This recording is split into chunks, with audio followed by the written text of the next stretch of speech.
No matter how much you grow in this game, no matter how strong your state becomes, or how much you develop your account, you will always meet someone stronger than you. And honestly, that is the part which sometimes makes us feel completely helpless in Whiteout Survival. After fighting State 608 in the recent state versus state battle, this is what I personally understood. We free-to-play players already think the spenders in our own alliance are insanely strong. But when we fight stronger states, you start seeing players that are even stronger than your own whales. Now, before anybody misunderstands me, I am not disrespecting the whales from my state. They're already 10 times stronger than me and helped a lot during battle.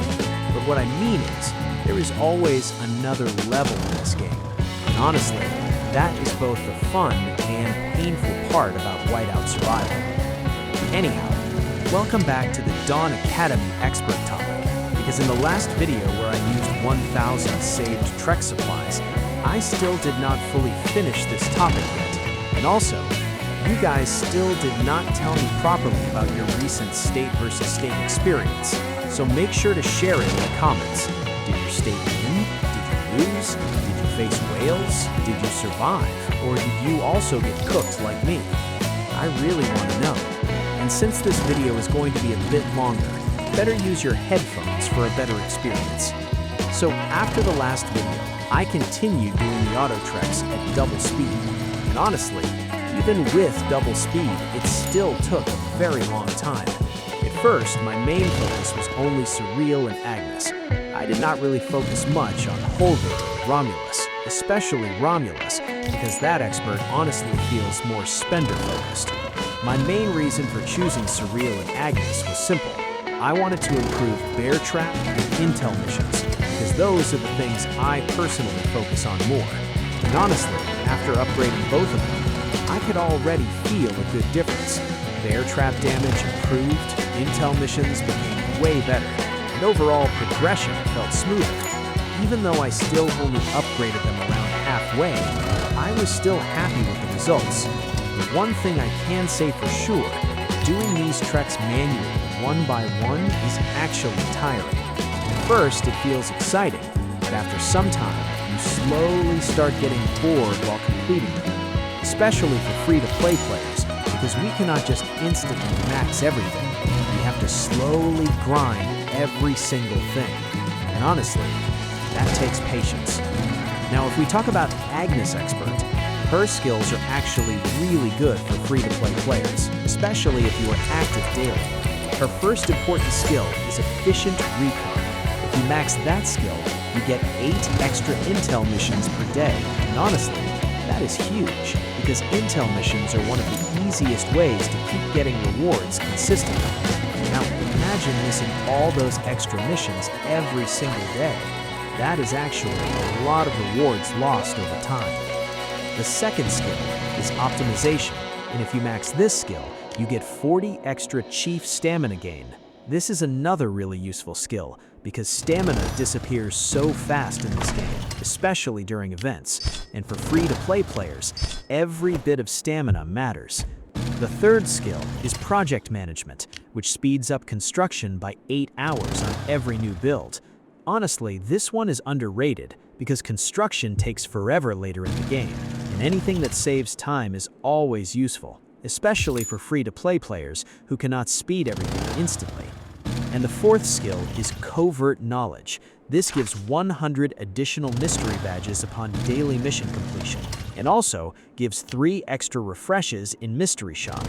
Honestly, that skill is also really useful, especially if you are trying to slowly improve over time. And this is why I personally think Agnes is one of the better experts for free-to-play players, because these are the type of skills that help you every single day, not just during one event. Now, I really want to ask you guys something. How many of you already maxed Agnes Expert? And if you already did, which expert are you focusing on next? Let me know in the comments. I really want to know what most players are prioritizing right now. Now, if we talk about Baldur Expert, honestly, some of his skills are actually crazy for events. His first skill is Blazing Sunrise, which gives 20% alliance mobilization points and +2 milestone bonus tiers. And honestly, this is really useful for alliance mobilization, especially for players who push hard during that event. The second skill is Honored Conquest, which gives 50% Alliance Championship badges in Alliance Championship, and also 3 extra Alliance Championship shop bonus items. Honestly, this one is also really good if you want to increase your score in Alliance Championship, and if you are active in that event regularly, this skill definitely helps. Now, the third skill. This one is actually one of my favorites, Bounty Hunter. This skill gives 50% Crazy Joe point rewards and bonus chests per 200,000 points. And honestly, Crazy Joe is actually one of my favorite events in this game, probably next to Bear Trap. I don't know why, but Crazy Joe always feels fun to play, especially when everybody is active and defending properly. What about you guys? Do you enjoy Crazy Joe too? Or which event is your favorite in Whiteout Survival? Let me know in the comments. Now, Baldur's last skill is Dawn Heim, which gives 50% Alliance Showdown points, except Tundra Trade Route, and also gives +3 bonus tiers for daily milestone rewards. Honestly, this skill is especially good for players who push hard during Alliance Showdown, especially rally leaders, because you guys already know, rally leaders always need to stay strong. The stronger your rally leaders are, the stronger your alliance becomes overall. And many of the rally leaders in my alliance focus heavily on this event because the rewards help improve Daybreak Island stats too, and those stats matter a lot later. Personally though, I don't really focus much on Alliance Showdown because my main target is still state versus state, but still, I'll try my best somehow. Even if I only get minimum points, I will still participate because honestly, that's part of the fun too. Even after getting cooked, we still continue playing. And honestly, I think every Whiteout Survival player understands this feeling. No matter how painful state versus state becomes, we still log in again the next day. We still heal troops, still grind, still prepare, still push events, still fight again. And honestly, that's probably why we still enjoy this game, even after all the frustration. Now, one thing I really want to know from you guys, which Dawn Academy expert do you think is the best for free-to-play players right now? Agnes, Cyrille, Baldur, Holger, or somebody else? And if you already invested heavily into one expert, do you regret it or are you happy with your choice? Also tell me, how many Trek supplies have you saved till now? Because honestly, saving 1,000 Trek supplies took me a very long time, especially as a free-to-play player. And after manually completing all these treks, I finally understood how much patience this actually needs. And if you watched till this part of the video, respect, because this video was honestly longer than I expected too. But I really wanted to properly continue the Dawn Academy topic after the previous video. And anyhow, this is it for today's video. Make sure to tell me your thoughts in the comments. Which expert are you focusing on? Which event do you enjoy most? And how was your recent state versus state? Also, if you're looking for some paid rank push in events, don't forget to DM me on Discord. Link is in the description. And yeah, I will see you guys in the next video. One thing I started noticing after this recent state versus state, many players suddenly changed the way they prepare for battles. Some started saving more speed-ups, some started saving resources, some started focusing healing more carefully, and some players completely changed their priorities after seeing how brutal cross-state battles can become. Because when you fight stronger states, you slowly realize preparation matters way more than people think, especially for free-to-play players. We cannot instantly recover everything like spenders. For us, every troop matters, every speed-up matters, every resource matters. And after losing so many troops recently, I also started thinking differently about events and upgrades. Before, sometimes I used to casually spend items here and there, but after this state versus state, I started saving things much more carefully, especially for future state versus states. Because once you get cooked badly, you automatically become more careful next time. Now, another thing many people asked me after the previous video, why did I not focus Holger immediately? And the answer is actually simple. I wanted utility first. That is why I focused Cyrille and Agnes before Holger or Romulus, because I personally felt those experts would help my daily gameplay much more, especially bear trap and intel missions. And after upgrading both of them, I could already feel a noticeable difference. My bear trap damage improved, intel missions became smoother, daily grinding became easier. Even though I only upgraded them halfway, the improvement was still noticeable. And for free-to-play players, even small upgrades feel satisfying, especially when you slowly see your account improving over time. That feeling is actually one of the reasons I still enjoy this game, even after difficult battles. Now, talking about battles, one thing that surprised me during State versus State was the stat difference between players. Sometimes you already think your Alliance whales are insanely strong. Then, during cross-state battle, you suddenly see players with even crazier stats. That moment really changes your perspective, especially when you start seeing 4,000 plus stats during battle.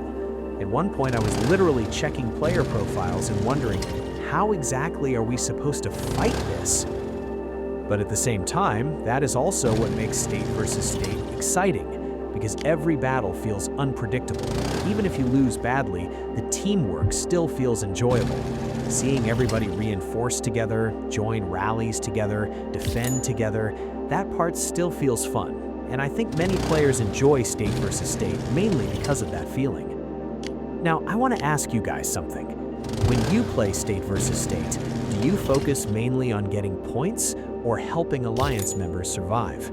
Because personally, sometimes I completely ignore my own points just to reinforce Alliance members during attacks, especially when cities start burning everywhere. And I know many support players do the same thing too. Those players may not always appear on rankings, but they still help the Alliance a lot. Now, if we go back to Dawn Academy experts, I think many players still underestimate how useful these experts actually are, because daily benefits slowly stack over time.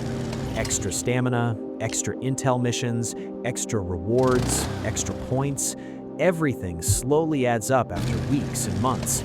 That is why I think players should choose experts according to their own gameplay style instead of blindly copying others.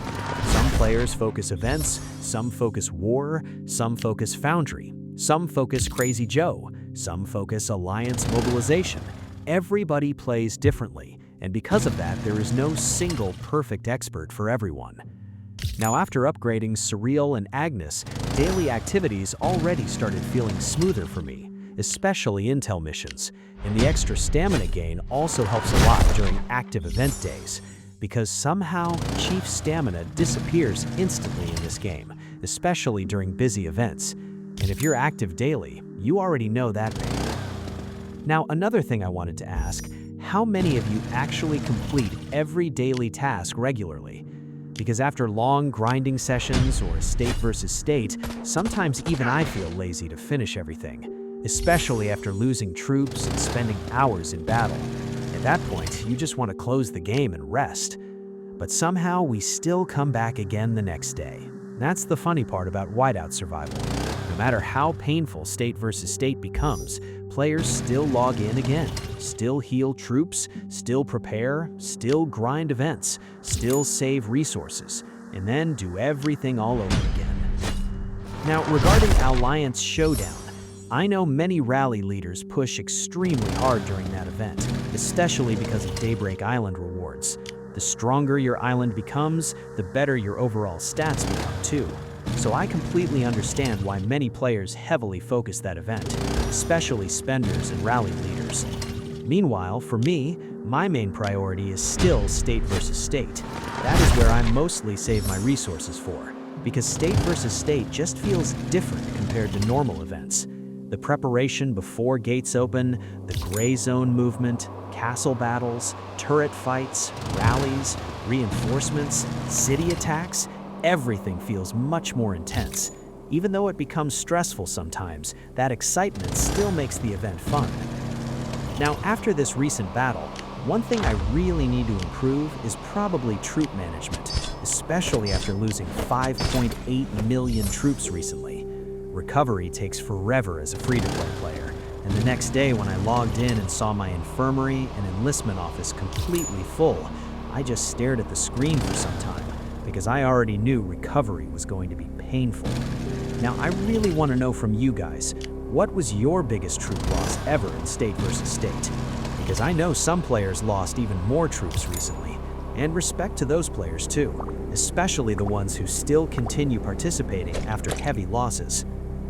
Now, another thing I started noticing recently, many players are already preparing heavily for future state versus states, saving buffs, saving teleports, saving speed-ups, saving pet skills, saving resources. Preparation itself already feels like another event before the real battle even begins, especially for free-to-play players, because we cannot afford wasting things carelessly. Everything needs planning. Now, one thing I want to say to free-to-play players, do not compare your account too much with whales. Sometimes that comparison only kills motivation. Instead, compare your account with your older progress. Did your damage improve compared to a few months ago? Did your troop count increase? Did your stats improve? If yes, then that already means progress. Whales will always stay ahead. That's normal, but free-to-play progression still feels satisfying in its own way, especially when you finally unlock or improve something after saving for a very long time. And saving 1,000 Trek supplies definitely took me a long time. Meanwhile, manually grinding all those Treks one by one also became tiring after some point. At first, it felt exciting. Later, it slowly became repetitive, but finally using everything together still felt satisfying. Now, before ending this video, I really want to thank everybody who watched till this point, because this video ended up much longer than I expected, but I still wanted to properly continue this Dawn Academy Experts topic after the previous video. Now, once again, tell me in the comments, which Dawn Academy expert are you focusing on right now? Which event do you enjoy the most? Are you preparing hard for Alliance Showdown or Foundry Battle? And after the recent state versus state, did your priorities change too? I really want to hear your experiences. Also, if you're looking for some paid rank push and events, do not forget to DM me on Discord. Link is in the description. And yeah, I'll see you guys in the next video. And another thing, I am not forcing anybody to completely follow my strategies or gameplay style. The things I talk about in these videos are just based on my own experience while playing the game. Some of you guys might even think, this guy is giving too many lectures during gameplay videos. Maybe yes, maybe no, I really do not know. But at the end of the day, everybody sees results differently. Some players focus power, some focus events, some focus war, some focus rankings, some just play casually for fun. Everybody enjoys the game differently, and that is completely fine.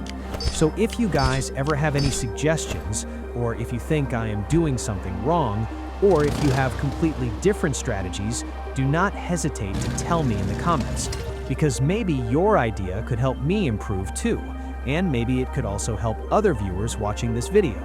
That is why I actually enjoy reading comments from experienced players, because sometimes people share really interesting strategies, which many players never think about.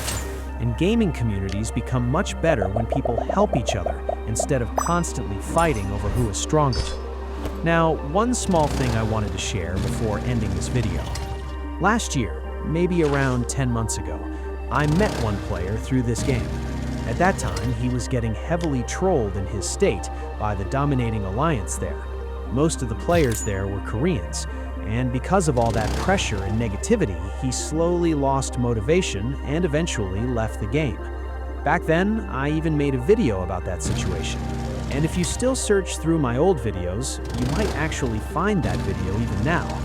But what surprised me later was something completely different. After some time passed, the same state where he once felt unwanted, the same people who ignored him before, were asking him to return to the game again. And even today, that person still messages me sometimes and talks with me. And when I think about moments like that, I feel like this is the type of thing we actually need more in gaming communities.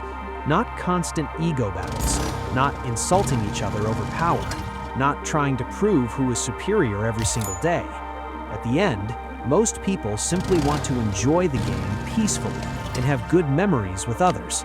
And once again, I am not saying Koreans are bad players or toxic people. Not at all.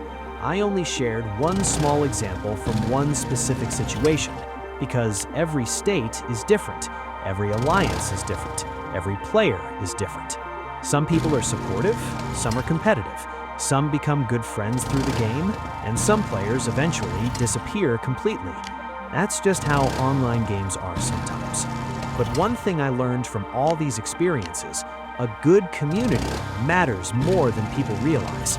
Because even after difficult battles, even after heavy troop losses, even after stressful events, the reason many players still continue playing is because of the people around them. Alliance members, friends, conversations, memories. Those things matter too. Anyhow, that's enough for today's video. Thank you for staying till the end and listening to all my random thoughts during this gameplay. And again, tell me in the comments, which expert are you currently focusing on? How are you preparing for upcoming events? And what is one thing you wish you knew earlier in Whiteout Survival? I really want to hear your opinions. Also, if you're looking for some paid rank push in events, do not forget to DM me on Discord. Link is in the description. And yeah, show some love. I'll see you guys in the next video.